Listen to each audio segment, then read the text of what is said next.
52 के बटे में x बराबर रूट में दे रखा है 169 बटे में 289, तो x का मान क्या होगा? x आपका ये रहा, इसका मान पूछ रहा है भाई क्या होगा। चलिए आसानी से करते हैं इसको भी। 52 डिवाइडेड बाई x बराबर 169 का स्क्वायर रूट हम जब सॉल्व करेंगे तो 13 आ जाएगा और 289 का स्क्वायर रूट 17 आ जाएगा। ठीक है, चलिए 13 एक कम 13, 13 चौके 52। आपको अच्छे से पता है कि बराबर में आमने सामने संख्याएं कट जाती हैं। ठीक है, कट गई ना। अब देखो क्या हो जाएगा, ऐसे क्रॉस मल्टीप्लाई, तो 17 का मल्टीप्लाई 4 से करो, 17 चौके 68, और x का मल्टीप्लाई 1 से करो तो x ही रहेगा। तो x का मान पूछ रहा था, x का मान पूछ रहा था, x का मान कितना हो जाएगा? 68। बस हो गया आंसर। बस चुटकियों में आंसर करोगे आप, तरीका सीख लीजिए, चुटकियों में आंसर करोगे आप। ठीक है, अब देखेंगे अगला प्रश्न। अगला प्रश्न है 7500 प्लस 1250 डिवाइडेड बाई 50 बराबर क्या? भाई ये जो प्रश्न है, कहीं प्लस हो, कहीं डिवाइड हो, कहीं माइनस हो, कहीं गुना हो, तो वहां क्या होता है? बोर्ड मास का नियम लगता है। ठीक है, बोर्ड मास का नियम अगर आपको आता है तो आपसे कोई गलती नहीं होगी, अगर नहीं आता है तो आप गलती कर दोगे। अगर बोर्ड मास आपको नहीं आता है ना, तो आप मुझे कमेंट करके बताइए, मैं इसके लिए वीडियो अलग से बना दूंगा। कमेंट करके आप मुझे बताइएगा कि बोर्ड मास आपको आता है या नहीं। वैसे मैंने ऑलरेडी पहले से वीडियोस बनाए हुए हैं, लेकिन वो अगर नहीं निकल के आ रहे, यूट्यूब पे सर्च आप करोगे नहीं निकल के आ रहे, आप मुझे कमेंट कर दो, मैं आपको बता दूंगा नया वीडियो। ठीक है, चलिए मेरे पास ये रहा 7500। मैं क्या करूंगा? 7500 को लिख लूंगा। बोर्ड मास के नियम के अकॉर्डिंग पहले डिवाइड सॉल्व होगा यहां पे, तो डिवाइड सॉल्व होगा, यानी कि 0 से 0 कटा दूं और 5 से 125 को कटा दूं तो ये 25 बार में कटेगा, तो इतने का पूरे का मान 25 आ गया। तो ये 7500 है, प्लस इसके पूरे बाद 25 है तो मैंने 25 ही लूंगा। अब 7500 में जोड़ दूंगा 25, तो 7500 में मैं क्या करूंगा? जोड़ दूंगा 25 को। आसानी से जोड़ लीजिए, 5 2 5 7। ये आपके सवाल का बिल्कुल सही आंसर है, 7525 बिल्कुल सही आंसर है ये। अब देखेंगे अगला प्रश्न। अगला प्रश्न है 15:19 में से कौन सी संख्या घटाई जाए कि 3:4 हो जाए? देखो 15:19, तो मैंने आपको बताया था कि अनुपात का मतलब बटा भी होता है, तो 15:19 है तो आप इसे 15/19 लिख सकते हैं। कौन सी संख्या घटाई जाए, हमें नहीं पता कौन सी घटाई जाए, तो हम x घटा लेते हैं। x घटा लेते हैं तो अनुपात कितना हो जाए? 3:4, मतलब 3/4। अनुपात का मतलब बटाव को लिख सकते हैं। अब ये क्रॉस मल्टीप्लाई करोगे, 4 का मल्टीप्लाई 15 से करोगे तो 15 चौके 60, माइनस 4 का x से करोगे तो 4x बराबर 19 त्रिक का 57, x का 3 से करोगे तो 3x। अब x वाले टर्म आप एक तरफ कर लोगे, बिना x वाले एक तरफ। ठीक है, ठीक है। यहां पे आपके पास क्या है? 60 है, और यहां पे आपके पास क्या है? 57। मैं इस 57 को इधर लेके आऊंगा, प्लस का इधर आके माइनस का, तो 60 में से 57 माइनस हो जाएगा, 3 बचेगा। ये माइनस का 4 है ना, इधर लेके आऊंगा मैं, तो ये प्लस का 4 हो जाएगा।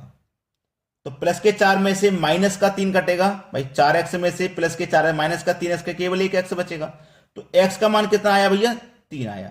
हमसे बोला था कि कौन सी संख्या घटाई जाए, हमें नहीं पता था कौन सी घटानी है, तो हमने x मान लिया और x का मान आ गया 3, तो हमें पता लग गया कि हमें 3 घटानी है। दोनों में से क्या घटानी है? 3 घटानी है, तो हमारा अनुपात 3:4 हो जाएगा।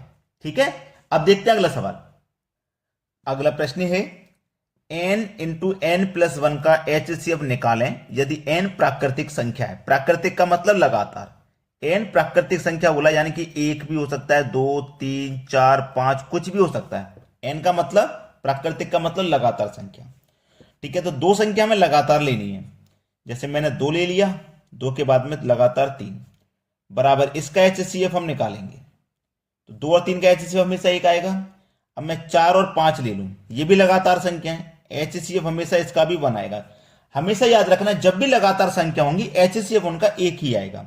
3:4 ले लूं मैं, 3:4 ले लूं, इसका HCF भी इतना आएगा, इसका HCF भी 1 आएगा।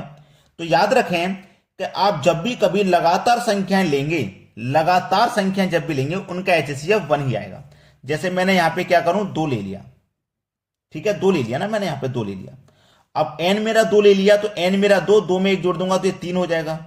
अब इनका HCF लेंगे तो कितना आ जाएगा भैया HCF मेरा? इनका HCF 1 ही तो आ जाएगा, एक क्या आ जाएगा। तो n into n plus one, यानी कि n में जो संख्या लूंगा उसमें एक जोड़ूंगा, तो HCF मेरा क्या होगा, एक होगा। तो हमसे बोला था HCF निकालें, तो HCF हमेशा एक ही निकलेगा। ये हमारा आंसर है। अब देखेंगे अगला प्रश्न।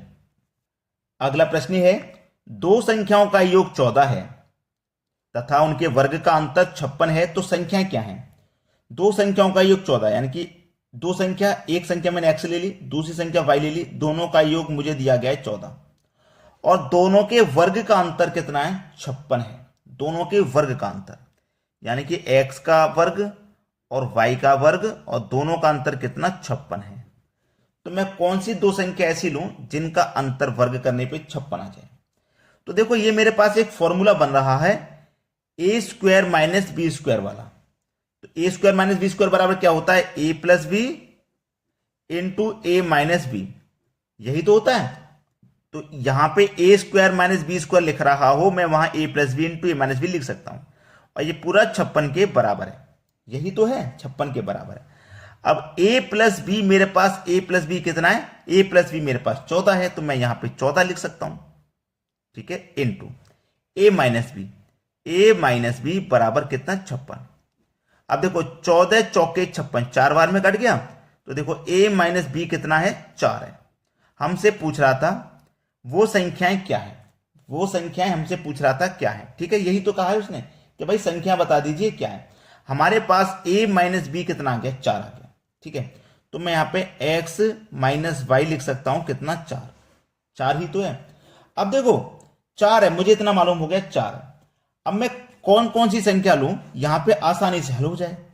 देखिए प्लस का y माइनस का y कटेगा, x और x मिलकर के 2x हो गया, बराबर 14 और 4 18, 2 से 18 कटा दूंगा, 9 बार में x की वैल्यू 9 आ गई।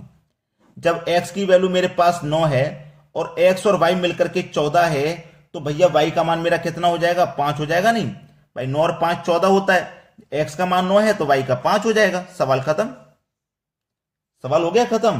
पूछा क्या था प्रश्न में, उनके वर्ग का अंतर इतना है, तो वो संख्या क्या है। संख्या हमारी 9 और 5 है, x और y, x हमारा 9, y हमारा 5 है, ये है हमारी संख्या है, ये हमारा आंसर है। क्लियर हो गई बात। अब देखेंगे अगला प्रश्न। अगला प्रश्न है 12, 15 तथा 18 तीनों से विभाज्य होने वाली छोटी संख्या निकालें। मतलब ये है साफ साफ कि ये इनका एलसीएम पूछ रहा है। 12, 15, 18 का एलसीएम पूछ रहा है और कुछ नहीं। भाई 12, 15, 18 तीनों से विभाज्य हो जाए, छोटी से छोटी संख्या, बड़ी से बड़ी तो बहुत होंगी, छोटी से छोटी संख्या, तो इसका मतलब इन तीनों का एलसीएम पूछ रहा है।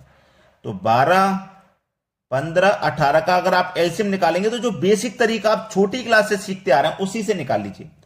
2 से कटाएंगे 6 बार में 15 नहीं कटेगा, 9 बार में कट जाएगा। 2 से कटाएंगे 3 बार में 15 नहीं कटेगा, और ये 9 भी नहीं कटेगा 2 से। अब देखो 3 से कटाओ, 3 एकम 3, 3 पंजे 15, 3 त्रिका 9। 3 से कटा दो, 5 नहीं कटेगा, ये कट गया। अब 5 से कटा दो तो ये 5 भी कट गया। अब इनका मल्टीप्लाई कर लो, 5 त्रिका 15, 15 त्रिका 45, 45 दूने का 90, 90 दूने का 180, 180 आ गया। यही आंसर है भाई। छोटी से छोटी संख्या 180 है, जो 12 से भी कटेगी, 15 से भी कटेगी और 18 से, तीनों से कट जाएगी, वो संख्या 180 है। अब देखेंगे अगला सवाल। अगला सवाल है, एक कमरे का फर्श का परिमाप 18 सेंटीमीटर तथा ऊंचाई 3 सेंटीमीटर है, तो चारों दीवारों का क्षेत्रफल क्या होगा। देखो आयत का परिमाप, आयत का परिमाप बराबर 2 इंटू लंबाई प्लस वृत्त चौड़ाई, ठीक है। अब आयताकार कमरे के चारों दीवारों का क्षेत्रफल उसने पूछा है। आयताकार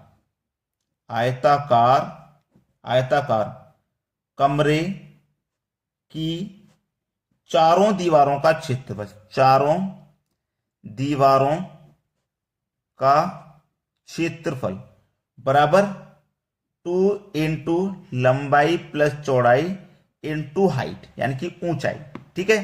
अब देखो इसे कर लेंगे, आंसर आ जाएगा, क्योंकि हमारे पास फर्श का परिमाप 18 सेंटीमीटर है। जो फर्श का परिमाप है वो है हमारे पास 18 सेंटीमीटर, ठीक है, 18 सेंटीमीटर, और हमारे पास ऊंचाई है 3 सेंटीमीटर, तो इंटू 3 कर देंगे, ठीक है। तो 18 त्रिका 54 मीटर स्क्वायर, ये आपका आंसर आ जाएगा। सवाल यही खत्म, सवाल यहीं खत्म हो गया, कुछ नहीं है सवाल में। अब देखेंगे वो क्वेश्चन जो अभी तक आपने नहीं सीखे हैं वो सीखेंगे, लेकिन उससे पहले वीडियो को लाइक कर दीजिए और शेयर कर दीजिए, ठीक है। नेक्स्ट वीडियो में ऐसे क्वेश्चन के लेकर के आऊंगा, शायद आपने वो क्वेश्चन नहीं सीखे हों। तो आज की वीडियो में इतना ही। वीडियो देखने के लिए बहुत बहुत धन्यवाद।